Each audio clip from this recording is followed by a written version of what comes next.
Pango po sana may perfume po akong dala dito, tapos maglalagay po sana ako ng perfume dito. Kasi po, bawat isa po ng perfume ko is 195. So, since may pumupunta-punta po dito, tapos bumibili din, di ba? Makikita po nila, tapos makikurious na tatanungin nila. Tapos po, i-display mo lang, no? opo, tapos ang naisip ko po sa... Hey guys, so today, hindi na pala today, so tonight, kasi time check, ano na ba? 6:41 na pala ng gabi, ay ng hapon, so...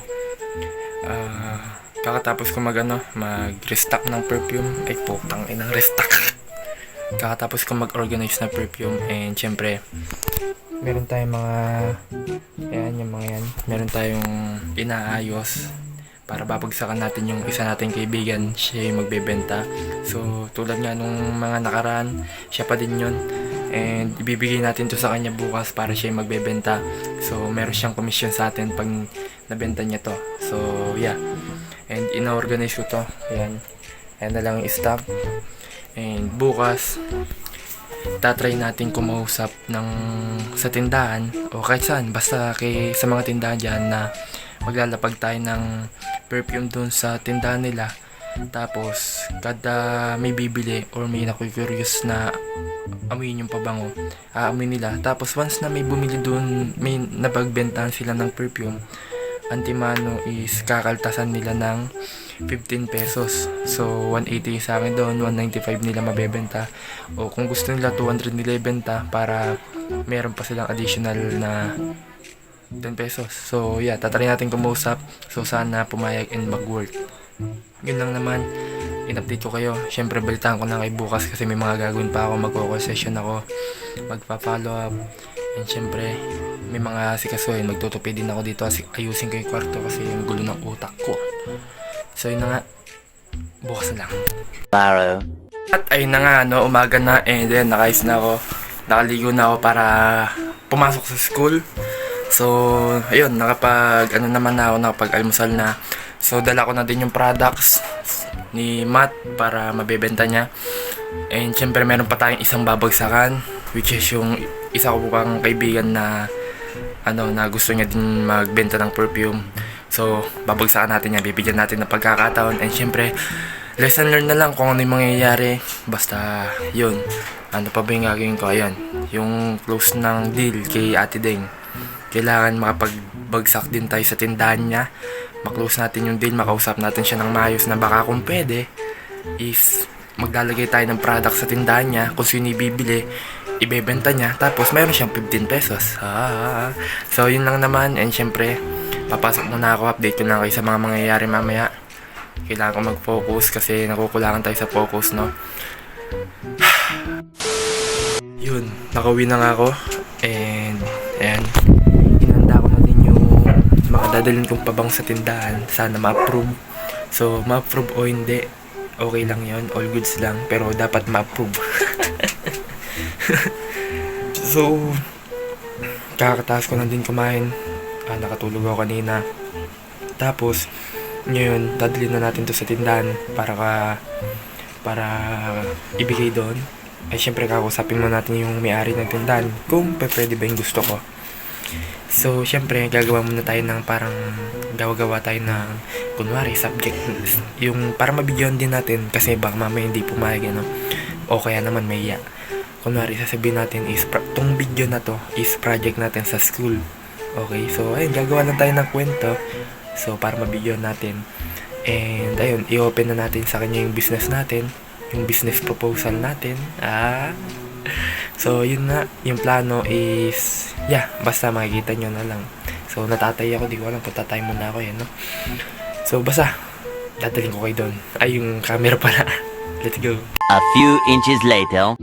Since hindi kasi po malapit lang, tapos since may tindahan po kayo tsaka business, kayo na po yung naisipan ko. Tapos naisip ko din po na yung itatopic ko about sa business. Kasi po di ba may ginagawa po akong small business.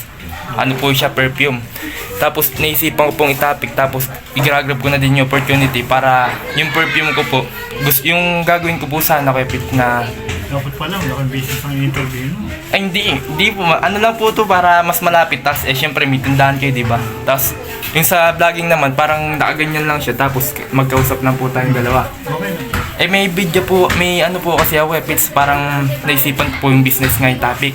Tapos since meron po akong perfume dito naisipan ko po sana may perfume po akong dala dito, tapos maglalagay po sana ako ng perfume dito. Kasi po, bawat isa po ng perfume ko is 195. So since may pumupunta-punta po dito, tapos bumibili din, di ba? Makikita po nila, tapos makuyurious na tatanungin nila. Tapos po, Pero i-display mo lang, no?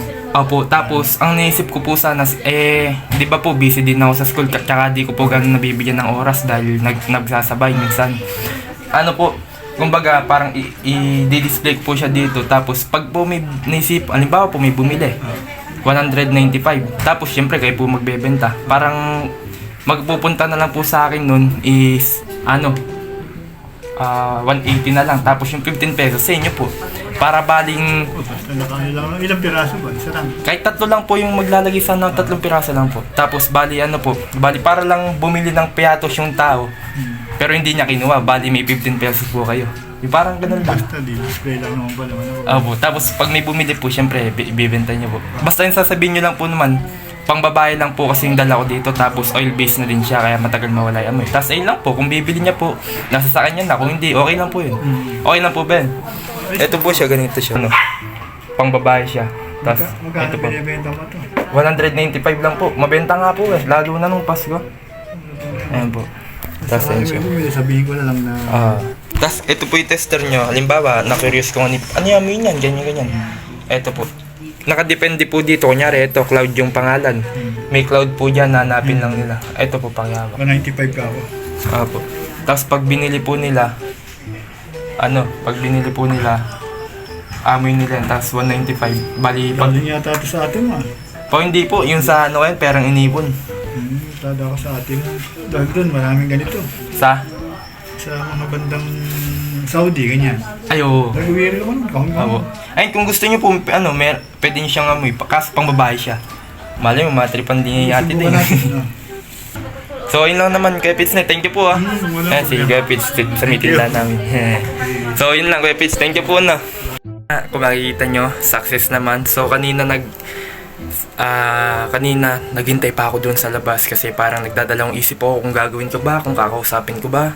Kasi ang daming tao, may mga tambay din. Tapos meron din tao sa tindahan. So, huwag nyo gagayahin yun na nagde-delay pa kasi ako, mali yung ginawa ko kasi nag-delay pa, So, at least, pumayag siya. So, yun, nabigyan ng konting exposure yung sa may pabango natin. And syempre, kinausap natin siya. Kumbaga, building connection na din. And syempre, communication. So, ayun, basta kayo lang bahalang gumawa ng paraan kung paano nyo mako-connect yung business o paano nyo ma-open o kung kahit mag-invento kayo, basta yung target nyo, ganun. Ayun yung sa akin.